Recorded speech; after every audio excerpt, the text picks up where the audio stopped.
G'day everyone, welcome to the Opal Mills. This is the channel about opal and what I get up to with it. My name's Phil. So today I've been doing some doublets and I've got a parcel sent to me. So I opened it up and it was from Riley Gunn from 53 Frogs. I'm sure you've all heard of him, and it's one of his dopping kits. So I'm going to try one of these out today on a stone and see how we go with it. So this come with a QR code for instructions, which I can't access because I don't do that. I'm a bit technologically disadvantaged. Yeah, I just don't learn certain things, and it's like I get by without it. Alternatively, I'll put these links up in the description too. But Roy's Rocks and Don Pulitzer Opal, they've both done a video with these in them as well. And I think Riley's also got one up on his NN Opals YouTube site. So I'll put links for all that. But anyway, I've had a good look at it and I think I can figure out how to use this for myself. Extra tabs on the side. There we go. So we've got a couple of different size sticks. They look to be about 6-7 mil. And a couple of different tops, depending on the size of the stone, which ours is this big. So I reckon this medium sized dop would be perfect for it, because it fits within the boundaries of where I want cut. One thing I sort of noticed would have to be taken in consideration when using these. When I rough out stones, I may not have the bottom dead level with how I want the top. And so I can make adjustments when I'm doing wax on tilting the stone one way or another to compensate that. And then you just deal with that once it's cut. Align it right this way and then you deal with the back. But this has to sit flat, there's no give, which is fine. So just make sure your backs are orientated the way the top's going to end up orientated. So that way you get an even amount of back and no tilt, because this will just sit flush without any compensation. So anyway, that aside, from what I understand, we get a bit of this glue, squirt it on here, sit that there, shine the light on it, and some magic will happen. So I like magic. Let's see what happens. Okay, so we got our stone. I selected dop stick. I've got a set of my silversmithing tweezers for soldering, and I'm going to hold this piece in place, setting it up here, so it can just sit there perfectly where I want it. Make a couple of adjustments.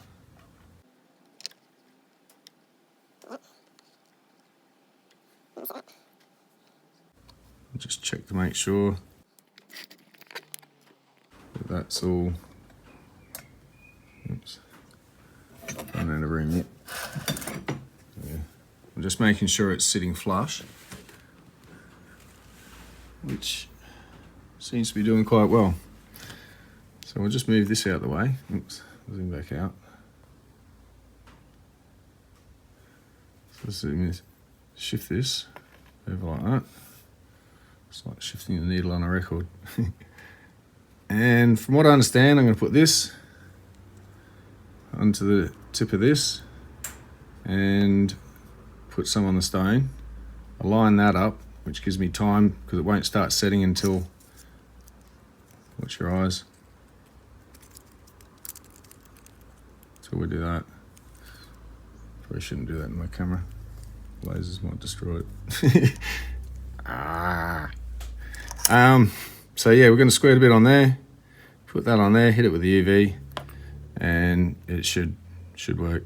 Now I have used this before, so I do have a bit of experience using this stuff, not for this purpose, but it repairs cracks and that. I think I used some for, I tried to stabilise Ethiopian opal by vacuum chambering with this to get it right in there, and just left it out in the sun. Yeah, kind of worked. Anyway, let's do this. A bit more space to see what's happening here. I'll try and get this all on camera. So, undo this lid.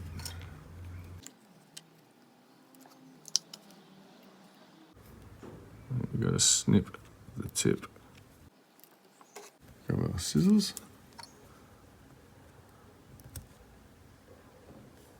Oops, it's leaking out.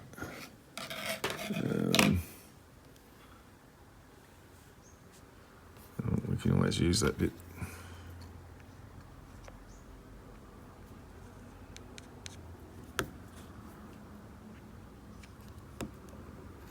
Quickly put this on.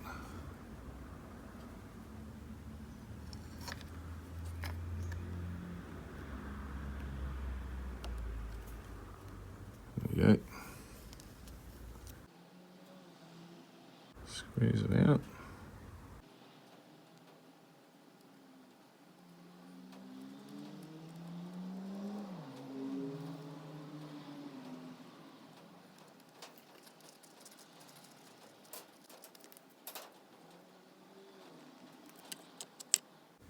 Have to take that off.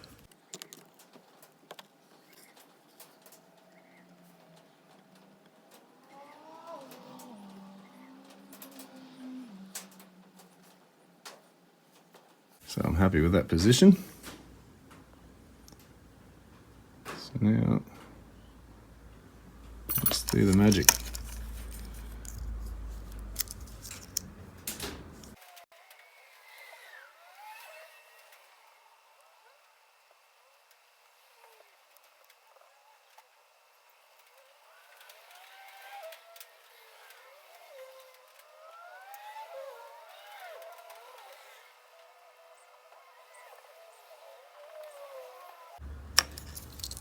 Alright, let's see what's happened. Oh.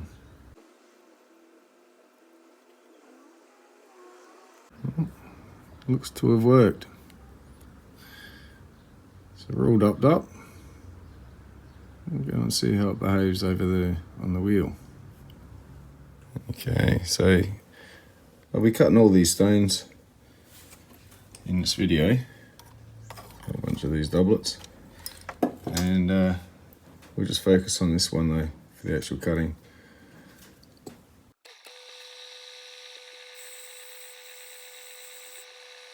So, rescue time. Little fella's getting lost. I'm back. Catch and release.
Well, it survived the process, and what we're going to do now is take it off the dock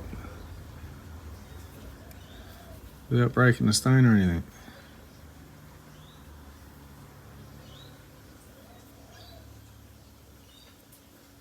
So I think I'm going to go put this in the freezer for a moment and see what it does.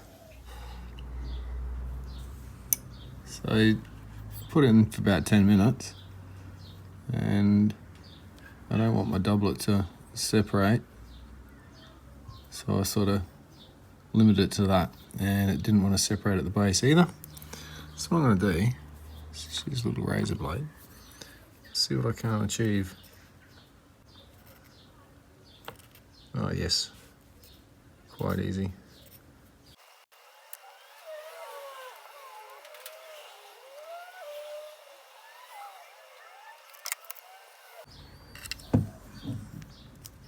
Here we go. Got it.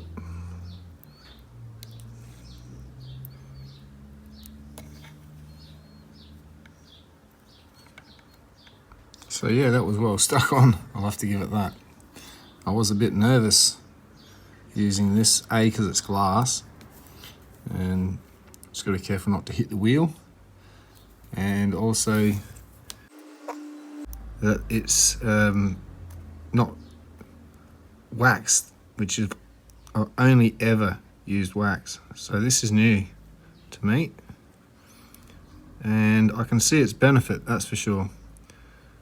For those who are probably not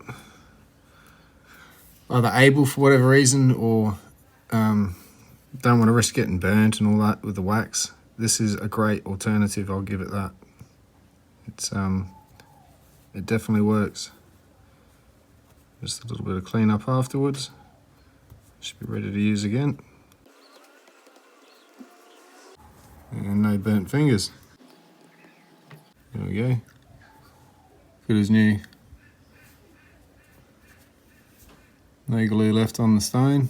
It's all come off.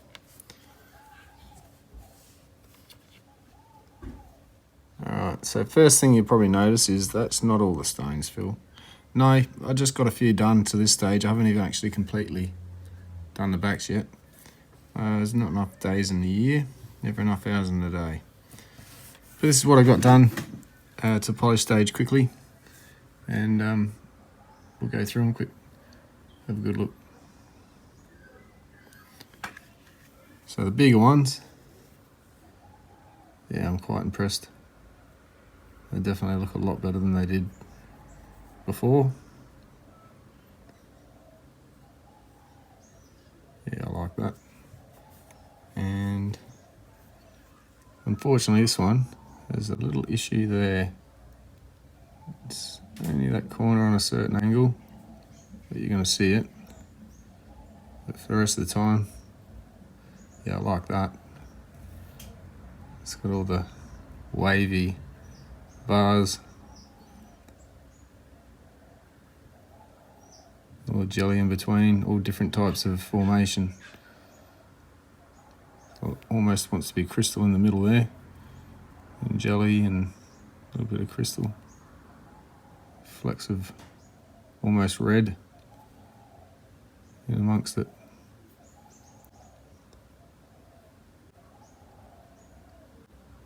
And there's red. That was more of an orangey colour. A couple of ovals. So I left that bit on that one rather than matching it up to the other one. I don't mind that look. It's more interesting look for the formation, even though it's a cloudy spot. Anyway, it's there. Stone still looks fantastic, and it's just a doublet. It's just a doublet.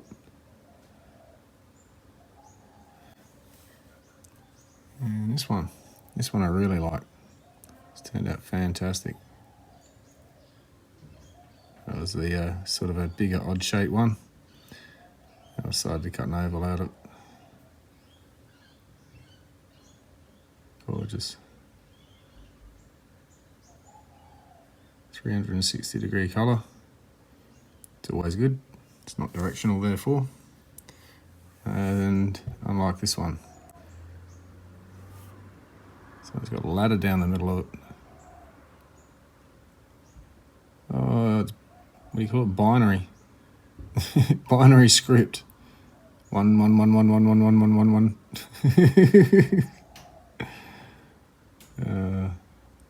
Nice flash.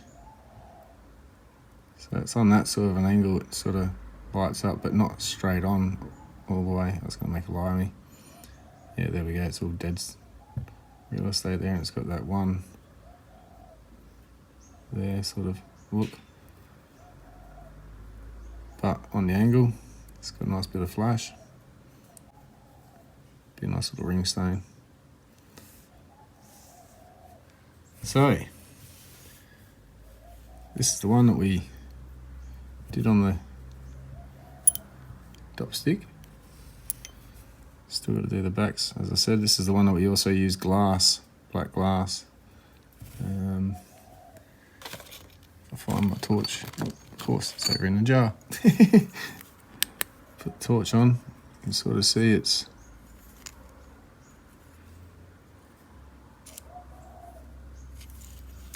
somewhat transparent. Well, it's not showing up that transparent at the moment. There we go. See my finger through the other side there?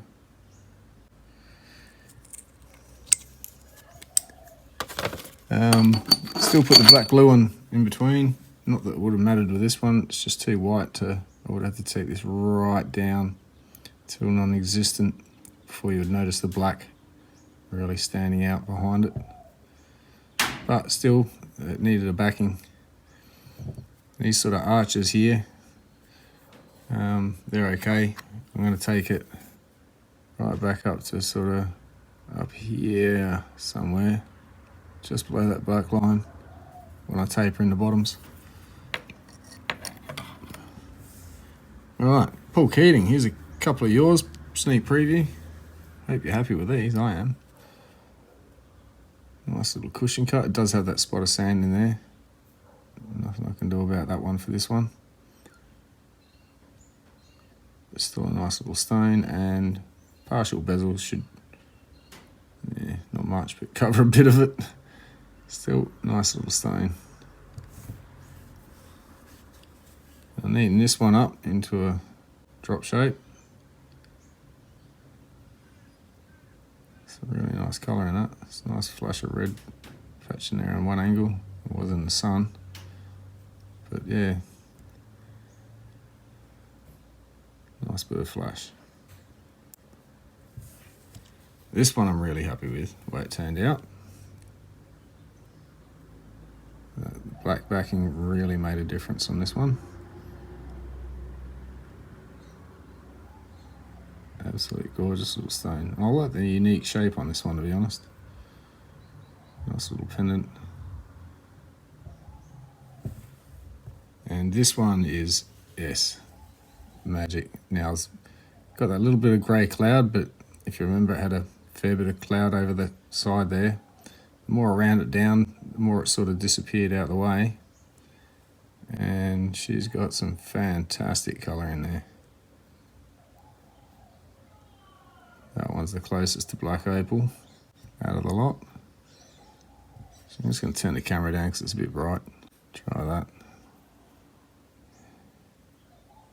Sort of see the colour of my fingers. It hasn't changed the colour too much, it's just the brightness.